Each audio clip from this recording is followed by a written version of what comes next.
നമസ്കാരം പ്രിയപ്പെട്ടവരെ, നമസ്കാരം. ഭഗവത്ഗീത 5-ാം അധ്യായം ജ്ഞാനയോഗം.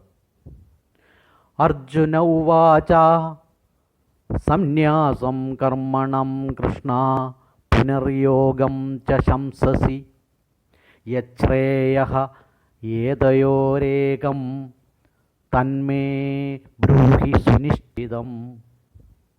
അർജുനൻ ചോദിച്ചു, അല്ലയോ കൃഷ്ണ, കർമ്മങ്ങളുടെ സന്യാസത്തെയും കർമ്മയോഗാനുഷ്ഠാനത്തെയും അങ്ങ് ഉപദേശിക്കുന്നു, പ്രശംസിക്കുന്നു. ഇവ രണ്ടിലും വെച്ച് ഏതൊന്നാണ് ശ്രേയസ്കരമായത് എന്ന് നിശ്ചയിച്ചുറപ്പിച്ച് അങ്ങ് പറഞ്ഞാലും. കർമ്മങ്ങൾ ഈശ്വരാർപ്പണ ഭാവത്തോടെയും കർമ്മങ്ങൾ മമത്വാഭാവത്തോടെയും ആചരിക്കാം. എന്നാൽ ഈ രണ്ട് ആചരണങ്ങൾക്കും ഉപരിയാണ് ആത്മജ്ഞാന നിഷ്ഠ. ആത്മജ്ഞാനം നേടിയ ആൾക്ക് പിന്നെ യാതൊരു കർമ്മവും ഇല്ല. സ്വധർമാനുസൃതമായ കർമ്മങ്ങളെ ഫലകാമനയില്ലാതെ ഈശ്വരാർപ്പണ ഭാവത്തിൽ അനുഷ്ഠിക്കുന്നതാണ് കർമ്മയോഗം. ഭക്തിയുക്തമായ കർമ്മത്തെയും ജ്ഞാനയുക്തമായ നൈഷർമ്മ്യത്തെയും ഒരേ സമയം സുപ്രധാനമെന്ന് കൃഷ്ണൻ പറഞ്ഞത് അർജുനന് ആശയക്കുഴപ്പം ഉണ്ടാക്കി. പരിപൂർണ ജ്ഞാനത്തോടെ ചെയ്യുന്ന കർമ്മം പ്രതികരണങ്ങൾ ഉണ്ടാക്കില്ലെന്നും നൈഷർമ്മ്യത്തിന് തുല്യമാണെന്നും അർജുനന് മനസ്സിലാവാതെ പോയതിൻ്റെ ഫലമാണ് ഈ ചോദ്യം. അതിന് കൃഷ്ണൻ മറുപറയാണ്, ശ്രീ ഭഗവാനുവാച സന്യാസഃ കർമ്മയോഗശ്ച നിശ്രേയസ്കരൗ ഉഭൗ തയോസ്തു കർമ്മസന്യാസ് കർമ്മയോഗോ വിശിഷ്യതേ. കൃഷ്ണൻ പറഞ്ഞു, കർമ്മയോഗവും കർമ്മസന്യാസവും രണ്ടും ശ്രേയസ്കരങ്ങളാണ്. എന്നാൽ രണ്ടിലും വെച്ച് കർമ്മസന്യാസത്തേക്കാൾ വിശിഷ്ടമാണ് കർമ്മയോഗം. എന്തുകൊണ്ടാണ് ഇങ്ങനെ പറഞ്ഞത്? അതിൻ്റെ കാരണമാണ് അടുത്ത ശ്ലോകത്തിൽ പറയുന്നത്.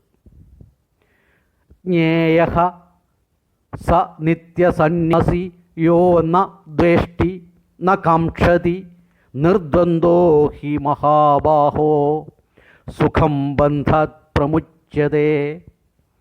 ഏതൊരാളാണോ ദ്വേഷിക്കാതെയും കാക്ഷിക്കാതെയും കഴിയുന്നത് അയാൾ നിത്യസന്യാസിയാകുന്നു. അല്ലയോ മഹാബാഹോ, നിർദ്വന്ദ്വനായവൻ അനായാസേന ബന്ധമുക്തനാകുന്നു. യ ന ദ്വേഷ്ടി, ആരോടും പകയോ വെറുപ്പോ ഇല്ലാത്ത അവസ്ഥ. യ കാംക്ഷതി, ഒന്നിനോടും ആഗ്രഹമില്ലാത്ത സ്ഥിതി. യ നിർദ്വന്ദ്വ, സുഖദുഃഖം, ലാഭനഷ്ടങ്ങൾ, രാഗദ്വേഷങ്ങൾ, ശത്രുമിത്രങ്ങൾ, ഉച്ച നീചത്വങ്ങൾ തുടങ്ങിയ എല്ലാ ദ്വന്ദ്വഭാവങ്ങളും ഇല്ലാതായവനാണ് സന്യാസി. ഇതാണ് സന്യാസിയുടെ ലക്ഷണം. അല്ലാതെ ബാഹ്യവസ്ത്രങ്ങളോ ബാഹ്യമായിട്ടുള്ള പറച്ചിലുകളോ ഒന്നുമല്ല. ഈ പറഞ്ഞ ഈ ദ്വന്ദ്വഭാവങ്ങൾ ആരിൽ ഇല്ലാതായിരിക്കുന്നുവോ, ആരാണ് സ്വയം ദുഃഖത്തെയും സമാനമായി പരിഗണിക്കുന്നത്, അയാളാണ് സന്യാസി. ഹേ മഹാബാഹോ, കർമ്മയോഗമില്ലെങ്കിൽ സന്യാസം ദുഃഖപൂരിതമായിരിക്കും. അത് വളരെ പ്രധാനപ്പെട്ടൊരു സംഗതിയാണ്. കർമ്മയോഗമിൽ സന്യാസം പോലും ദുഃഖപൂരിതമായിരിക്കും. എന്നാൽ കർമ്മയോഗം ചെയ്യുന്ന മുനിക്ക് അതിവേഗം പ്രാപ്തി ഉണ്ടാവുകയും ചെയ്യും.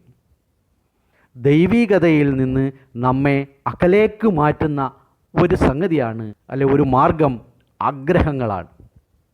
പക്ഷേ അതിന് തന്നെ നമ്മളെ ദൈവികതയിലേക്ക് അടുപ്പിക്കുവാനും സാധിക്കും. എന്താണോ നമ്മെ ദൈവികതയിൽ നിന്ന് അകറ്റുമെന്ന് നാം കരുതുന്നത്, അതിന് തന്നെ നമ്മളെ ദൈവത്തിലേക്ക് അടുപ്പിക്കാനും സാധിക്കും. എല്ലാ ആഗ്രഹങ്ങളും അപ്രത്യക്ഷമാകുമ്പോൾ നാം ദൈവീകതയിൽ എത്തിച്ചേരുന്നു. ആഗ്രഹങ്ങൾ ശത്രുവാണെന്ന് കൃഷ്ണൻ പറയുമ്പോൾ കൃഷ്ണൻ ആഗ്രഹങ്ങൾക്കെതിരല്ല. ആഗ്രഹങ്ങൾ ശത്രുവായി തീരാം എന്ന് ഓർമ്മിപ്പിക്കുക മാത്രമാണ് കൃഷ്ണൻ ചെയ്യുന്നത്. 99% പ്രാവശ്യം ആഗ്രഹങ്ങൾ ശത്രുവായി തീരാം. എന്നാൽ 99% പ്രാവശ്യവും ആഗ്രഹങ്ങൾ നമ്മുടെ സുഹൃത്തുക്കളുമാവാം. അത് വളരെ പ്രധാനപ്പെട്ട ഒരു പ്രസ്താവനയാണ്. എത്രമാത്രം ആഗ്രഹങ്ങൾ നമ്മുടെ ശത്രുവായി തീരുന്നുവോ അത്രമാത്രം തന്നെ ആഗ്രഹങ്ങൾ നമ്മുടെ മിത്രങ്ങളും ആവാം എന്നും കൃഷ്ണൻ ഉദ്ദേശിക്കുന്നു. ഇത് വളരെ ആശ്ചര്യകരമായ ഒരു പരാമർശമാണ്.